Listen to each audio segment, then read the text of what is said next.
The Dark Continent is one of the biggest and one of the most anticipated arcs in all of Shonen, and if Togashi decides to ever finish it, it will reveal a lot of new things about the series of Hunter x Hunter to us that will blow our minds. And today I had to do a video discussing what the Dark Continent will reveal, because when I tell you that this will be the best Hunter x Hunter arc, it will literally surpass every single arc that Hunter x Hunter has ever did. And we know that the number one thing is that once they land on the Dark Continent, because the thing is, they haven't even made it there. That's what makes it so hype. All these hype things are going down before they even make it. Just imagine what's going to happen once they actually land. So the Dark Continent is basically like the start of a new series. It's kind of like a time skip, if you will, for Hunter x Hunter, or something before a time skip. But regardless of the fact, we know that it will cause a huge rift in the series, and the first thing that we will see is a new king will be crowned. Yes, a new king of the whole Dark Continent will be crowned, because the reason why they're heading over there in the first place is so that it can be colonized. And after seeing all the prince's abilities, I can say that these guys are definitely top tier level. They are definitely at least Royal Guard plus level. So if one of them becomes the king of that land, just imagine once they actually colonize it, gets it started, man, oh man, it's going to be crazy. And we already have a good list of the princes who will be in line to become the king. Prince number 4, obviously, and to be honest, I'm not going to try to pronounce any other names because you're not going to catch me looking stupid. But no, in all seriousness, Prince number 4, easily, I would put him above Meruem because he is a Nen master. He is a Nen prodigy, and he has one of the most broken abilities in all of Shonen. Like, all I'm going to say is this man literally is the world on crack. But we do see that Prince number 1, even him, Benjamin, the only name that I can pronounce, Benjamin is looking like someone who can be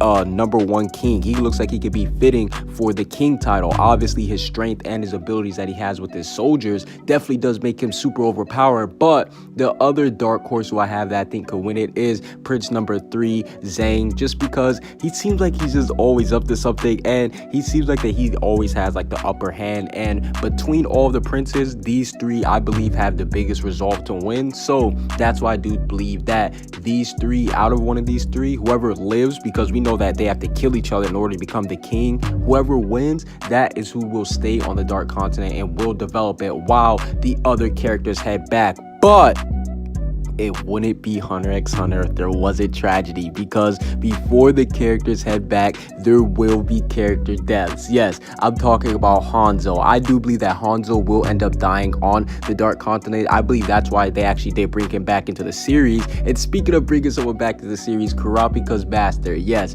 I do believe that he will end up being killed off too, just so that Kurapika, even though he's already felt the loss of losing his whole clan, it'll kind of be like him losing someone important that will make him be able to grow and develop his Nen even more. And speaking of that, that's why I can also see Bisky maybe dying, because we know that Kurapika selected her personally too, and Bisky's a very top tier person, and if Gon finds out that Bisky was taken away, he would go bonkers. But I think that Bisky, she may actually make it back alive just because she's strong. And last but not least, Hisoka, just because this man already cheated death, I definitely have to say that he might actually die on the Dark Continent, because he has everybody coming for his head. Not just the Phantom Troop, but he has the royal families, the mafia, like everybody literally wants Hisoka dead. And we also know that the Dark Continent, it has a 0.3 survival rate, a 0.03 survival rate. So I'm sure that a lot of our favorite characters, they may end up dying off at the end of the series.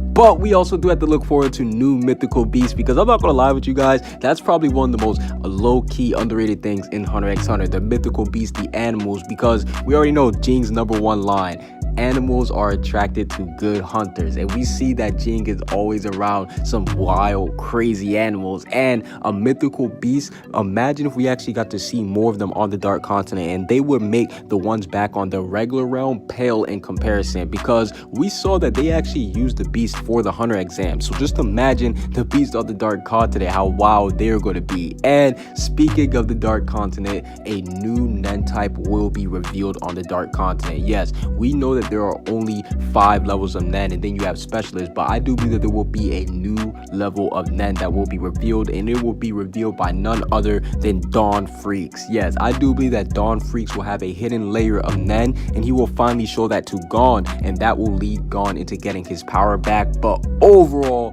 are you guys excited for the dark continent to be revealed? And if you guys are, what part of the dark continent are you guys excited for the most? I think that I'm definitely excited to see who will win between the Prince Succession arc, because that is definitely shaping out to be one of my favorite things in Hunter x Hunter.